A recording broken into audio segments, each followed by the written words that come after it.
Welcome back to Tractor Boys. So today I'm just going to be giving you a tour of all our spring harvesting and tilling tools. Stay tuned.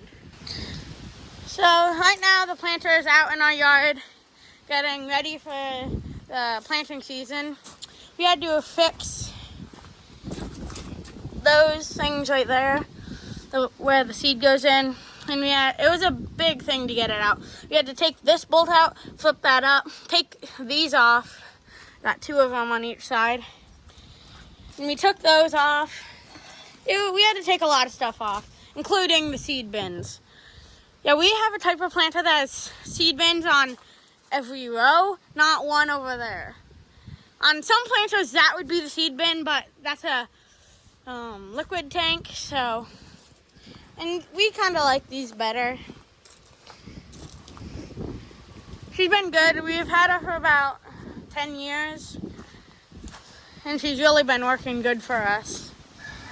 And if you noticed over there, we have these nozzle things hanging off it. And these are spray things for spraying behind the planter. We mounted them a while ago. And they just save a lot of time spraying because you can spray when you plant, and that's what that big tank is up there. And we fill it, this tank goes to the spray tank and this goes to the pop-up. Pop-up just helps the seed grow quicker. And we have it on all sides. Yeah, and then we got 3-point planter. And we have a quick catch that hooks onto the T8, and then that mounts here. Then you have a lever that you can pull, and it locks that in on both sides. Then you got these two jacks. Just lift them up, and we just leave them there. This thing pivots with the tractor, so you don't have to worry about the duals hitting these things when they're up. And then you got the markers to tell, so you don't lose track of where you've been planting. Planters got very digital these days. So here's the tractor that we tow all our planting tools with.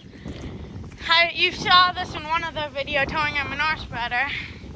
And this is it now. We had the big storm come by yesterday and the power is out, and we still have this part hooked up to the generator. The power's back on, but we haven't unhooked it yet. It was like 60-mile-an-hour winds yesterday. It's not that bad, but it's enough to get the power lines down. One thing that definitely limits this tractor is no front 3 points and no front PTO, but you still have room for a weight bracket. We need a weight bracket on this. This thing just has way too light of a front end. In probably a year, we're going to need new front tires on this thing. Got DEF and diesel toolbox, 380 horse engine. This was a tractor that was off a lot and they couldn't get rid of it, no one wanted it because it had a CVT and everyone likes power shifts, and they had it at a low price, so we needed a big tractor, and so we were gonna take it. We leased it for a while, then we're buying it right now. This is going to be our tractor for a while. I'll show you in the cab. So here we are in the cab. It's a little messy in here. Got stuff on the floor. I love the view out the front of this thing, of the hood and then tires. It's kind of nice. We got your park. It's in park right now. Then you got forward, backwards. Then we got horn, blinkers, steering wheel, key, flashers, lights, and another light switch down here. Got our CVT lever. And this is pretty cool. In most power shifts, you'd have a shifter up here, and then this would be a throttle, but that is your forward and backwards, and this you can control the speed with. And if the tractor was on, you'd have a screen that'd pop up over here. It'd have different ranges. You got like 3 miles an hour, 8 miles an hour, 15.26. This thing goes 20. They say it goes 26, but it will get up to 30 on a hill. Then we got our computer for stuff that you need, like acreage, GPS. And then this is, I think, for the planter, radio, speakers. We got our air, AC, and stuff back here.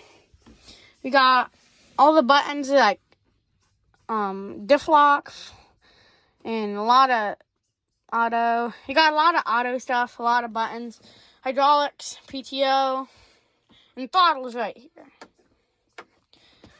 You got some this stuff in there. You got a buddy, or it's not supposed to be a buddy seat, but that's what we use it for. It's actually an instructor seat, but we don't have an instructor.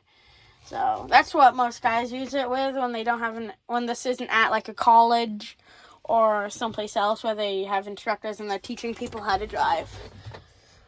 It's hard to see the drawbar when you're so high up, but we open up the window and look out. Got a lot of junk in here. We got to clean it out. Here we have our Penta 200 cultivators. Forgot who we bought them from. They're used, but still in good condition. If you have like a Stoneberry rock picker, these are what you need, because they will put every rock on the top of the ground. Like, I've seen this thing in work, and boy, does she work good on getting rocks up. I think this thing sink. Do we have a sinkhole right here? These tires just sunk. I'm not sure if they're flat or what. But we got these things on the back, get a lot of rocks stuck in them. Been trying to get this rock out.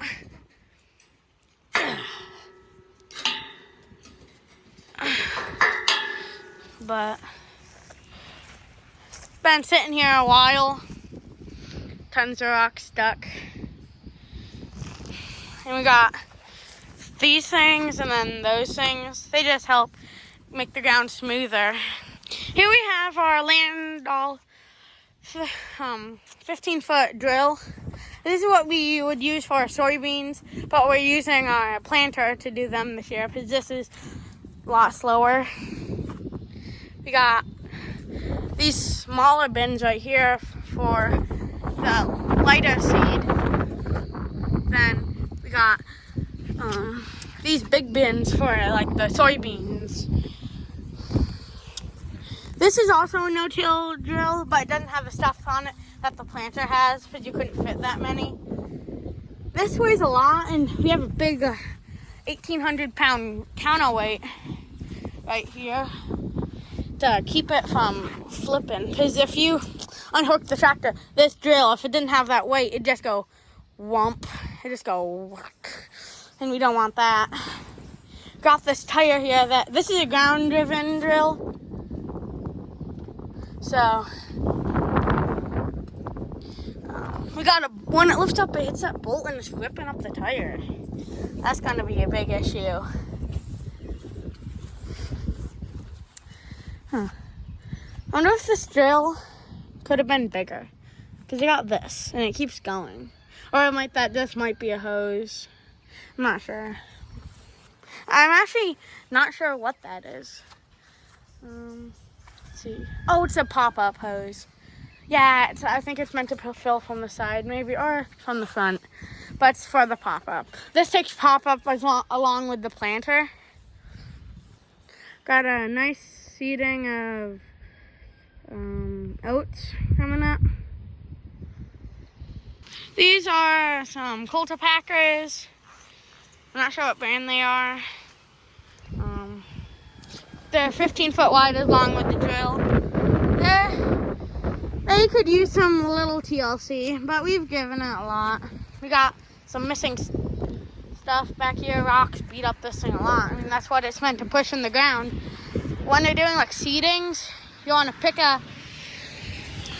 want to pick as much rock, so you use this to push some rock in the ground. I'm missing a tire right there, but it still works. I'm not sure what these are for, because if you're packing, you don't want them to dig up the ground. I think they're meant for something else, but we used them for this.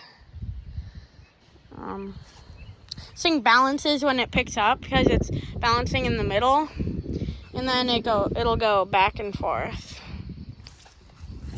We got these big MCO 30-foot or 35-foot discs that we tow them with the T8 too. All of this equipment I showed you has been towed with the T8.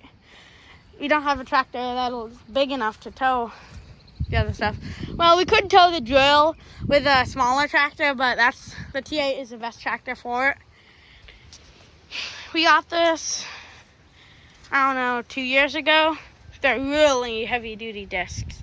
And they got those things so the cylinders push out when it's folding it up. So it gives them more strength than pulling in to try to get up and pushing out to try to get down. Because cylinders have stronger strength pushing out than trying to get in. We had to rebuild this right here. And I think that in the front. We have a chain to keep it from building up. We have a hydraulic leak on this. We got a beater bar on this to beat out rocks that get stuck. We might have a shovel on this, I'm not sure. I think this is for towing like a cultivator behind it. It just rips up the ground and it cultivates it. But you don't want to use these in a wet field.